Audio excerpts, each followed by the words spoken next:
नमस्कार, आप सभी का बहुत बहुत स्वागत है माय इंडिया स्पोर्ट्स पे। मैं हूं राहुल गोयल। आज हम बात करेंगे एलिमिनेटर 1 की, जो कि मुंबई इंडियंस और गुजरात टाइटंस के बीच में कल चंडीगढ़ के मुल्लनपुर मैदान पर खेला गया और मुंबई इंडियंस ने बाजी मार ली। इस मैच में पूरे 20 रन से गुजरात टाइटंस को घर का रास्ता दिखा दिया और खुद पहुंच गए हैं दूसरे एलिमिनेटर में, जो कि कल अहमदाबाद में खेला जाएगा। जी हाँ, अहमदाबाद में गुजरात की टीम तो नहीं होगी, लेकिन होगी मुंबई इंडियंस और पंजाब किंग्स 11 की टीम। और साथ ही साथ मुंबई इंडियंस ने 20 रन के साथ मैच तो जीता ही जीता। इसमें मैं आपको बता दूं, इन्होंने कल जो गुजरात की टीम को 228 रनों का पहाड़ जैसा विशाल स्कोर चेस करने के लिए दिया था, ये अभी तक मुंबई इंडियंस के थ्रू बनाया गया कोई भी प्लेऑफ्स के अंदर कोई भी बड़ा स्कोर था जो अभी तक सारे कोने रह गए, और ये सबसे बड़ा स्कोर आया कल मुंबई इंडियंस की बैटिंग की तरफ से। और साथ ही साथ जो 89 का जो स्कोर किया उन्होंने पावर प्ले के अंदर शुरू के 6 ओवरों के अंदर, वो भी अभी तक किसी भी प्ले ऑफ में किसी भी पावर प्ले में मुंबई इंडियंस के लिए सबसे बड़ा स्कोर था। और इसके बाद अगर मैं बात करूं रोहित शर्मा की बैटिंग की, आप दो जीवन दान ऐसे खिलाड़ी को देंगे जो कि बड़े हिट्स खेलने के लिए हमेशा से फेमस रहा है और जिसका परफॉर्मेंस अच्छा खासा रहा है। हाँ, पिछले 2-3 मैचों में रोहित शर्मा वही सिंगल डिजिट के अंदर आ गए थे, लेकिन कल फिर से उन्होंने अपनी फॉर्म हासिल कर ली उन 2 जीवन दान मिलने के बाद से। गॉडसे ने उनकी कैच छोड़ी, काफी डिफिकल्ट थी, बहुत ऊंची कैसी, ऐसे में मिसजज होने के चांसेस रहते हैं, लेकिन जो मेंडिस ने उनका कैच छोड़ा विकेट के पीछे विकेट कीपर के तौर पे, वो आसान कैच था। शायद कल कहीं ना कहीं वो एक वाइल्ड कार्ड एंट्री के तौर पर यहाँ पर खेल रहे थे गुजरात टाइटंस के लिए, और एकदम से पिछले 1 महीने से वो एक्टिव भी नहीं थे क्रिकेट में, यहाँ पर वो कल खेल रहे थे, एकदम से एलिमिनेटर में खेलने को मिला। कहीं ना कहीं शायद मेंडिस नर्व फील कर रहे होंगे अपना, और ऐसे में कैच आता है रोहित शर्मा का और वो उनके हाथों से छूट गया। इसके बाद मैं बात करूं मुंबई इंडियंस की, जोनी बेयरस्टो और ग्लिसन आए वाइल्ड कार्ड एंट्री के तौर पे। जोनी बेयरस्टो को तकरीबन पिछले 1 महीने से या फिर कहीं से भी ज्यादा समय से यॉर्कशायर के लिए काउंटी क्रिकेट में खेल रहे थे, रेड बॉल से गेम खेल रहे थे, लेकिन लगातार रन बन रहे थे। और कहीं ना कहीं कल जोनी बेयरस्टो को मुंबई इंडियंस की तरफ से ये कहा भी गया था, इसीलिए चुना गया था कि आपको जो कमजोर बॉल मिले उसको आप उधेड़ दीजिए।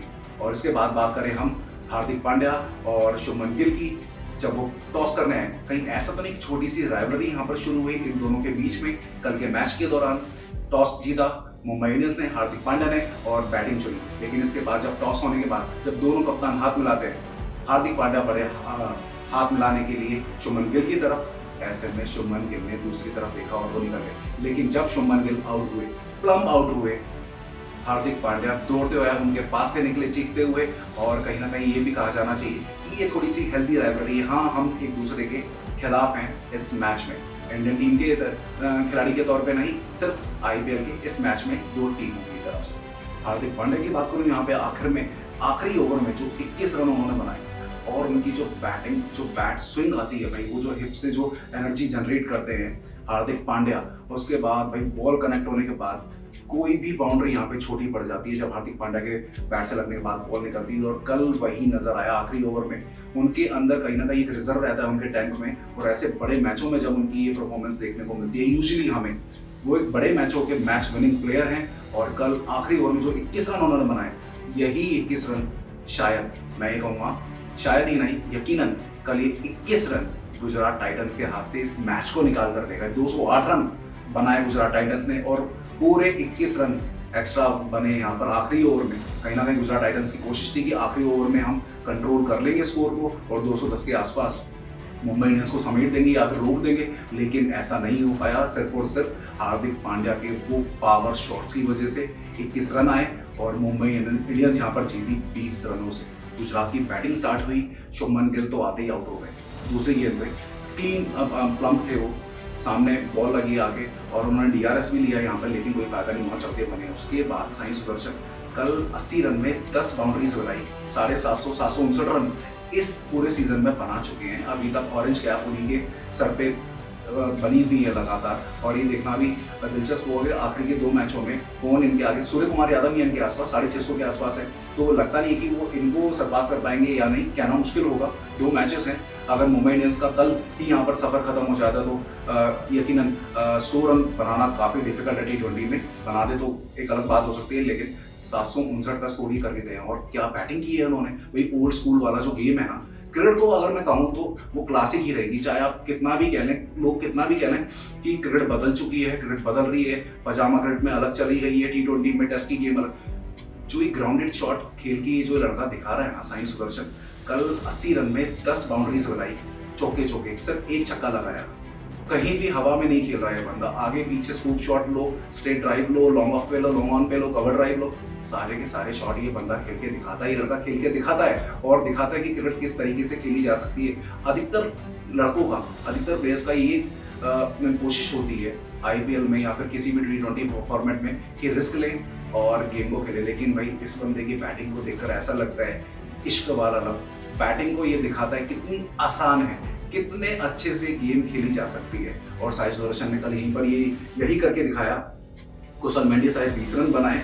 अब मैं बात कर लेता हूँ मुंबई की गेंदबाजी की, गुजरात की बैटिंग के बीच में। भाई यहाँ पर मैच हाथ से निकलता हुआ नजर आ रहा था। गुजरात टाइटंस की जिस तरीके से बल्लेबाजी चल रही थी कल यहाँ पे, मुंबई इंडियंस पूरी तरीके से बैकफुट पे थी यहाँ पे। ऐसे में नजर आया, याद आया कप्तान को कि भाई अब अपनी FD तोड़ लेते हैं। 2 ओवर बचे होते जसप्रीत बुमराह के, जब कोई परेशानी होती है ना, लोगों ने अपनी FD करवा के रखी होती है, तो वैसा ही कुछ बचा के रखे थे 2 ओवर जसप्रीत बुमराह के। भाई नेशनल ट्रेजर है, हम सभी जानते हैं कि वैसा ही कुछ काम करते हैं अपनी इंडियन टीम के लिए भी और मुंबई इंडियंस की टीम के लिए भी।